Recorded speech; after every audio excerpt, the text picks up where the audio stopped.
C'est très important de savoir comment faire une lettre de motivation, un CV pour être recruté.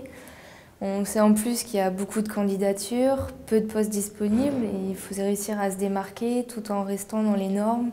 Et c'est vrai qu'il y a quelques petites choses qu'on n'apprend pas forcément à l'école et qui sont indispensables pour les recruteurs. C'est toujours intéressant d'avoir, je trouve, un avis extérieur sur la méthode pour créer un CV. Moi, par exemple, on m'avait donné des conseils que j'ai pu oublier. Là, c'est bien qu'on me les rappelle. Aussi, il y a toute la démarche qui est d'inscrire son CV dans un projet personnel et professionnel. Ça, c'est quelque chose que je ne connaissais pas. J'ai vu aujourd'hui l'importance du diagnostic, de bien réfléchir avant les rédactions de CV. Mais malheureusement, je trouve que c'est un peu court.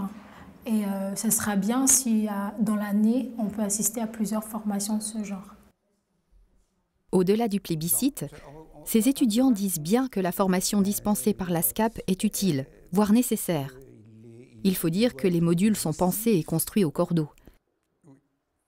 Une première session est consacrée à la connaissance de soi, ou comment travailler sur le savoir-être. Il s'agit en fait de mesurer son autonomie, son pragmatisme, et mieux, de savoir montrer ses qualités personnelles à un recruteur. On enchaîne ensuite avec un module plus technique, à savoir les codes de la recherche d'emploi ou comment rédiger un CV et une lettre de motivation. Installez-vous, s'il vous plaît. Mettez-vous à l'aise. La troisième étape de cette formation, la simulation d'un entretien d'embauche comme si on y était. Pendant 1 heure, l'étudiant défend sa candidature devant un animateur. Un exercice complet, analysé ensuite pour améliorer les performances des futurs candidats. Ces entretiens, calqués sur le réel, rencontrent un vrai succès auprès des responsables pédagogiques des cursus universitaires, qui apprécient de faire entrer à l'université le monde de l'entreprise.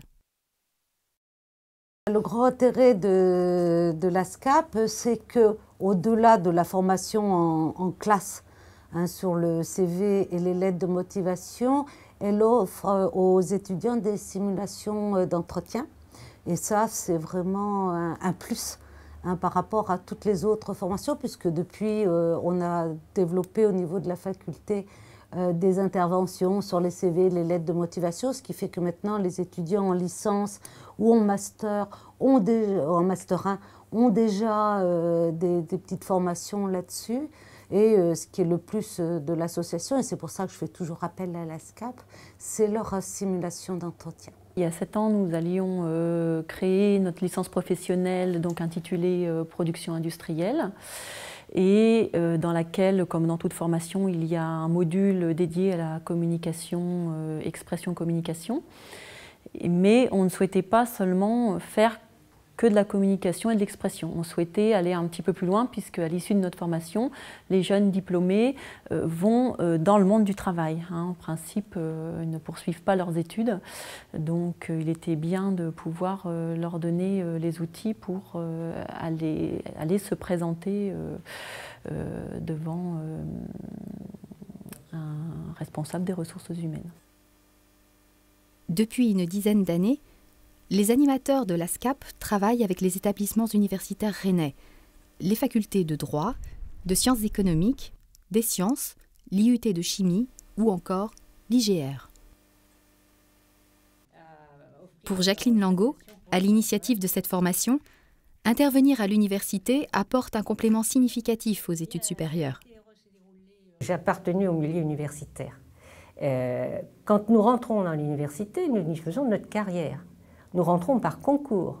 Donc, si nous avons des entretiens, c'est au cours des concours, mais nous n'avons pas d'entretien de recrutement en soi.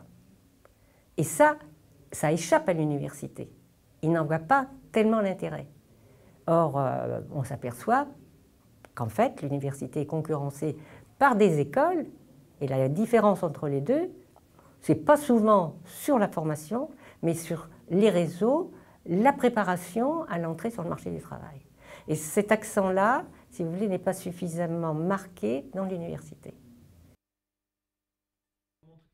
La politique des universités face à l'emploi évolue.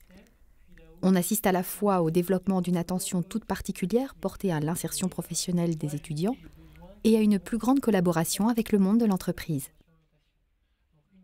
Cranin, c'est quand même 23 000 étudiants, 110 spécialités de Master 2, 34 licences professionnelles.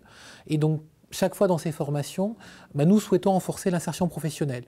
Voilà. Alors certains sont au cœur de l'entreprise, on a de la gestion, de l'économie, on a aussi de la philosophie, on a des mathématiques.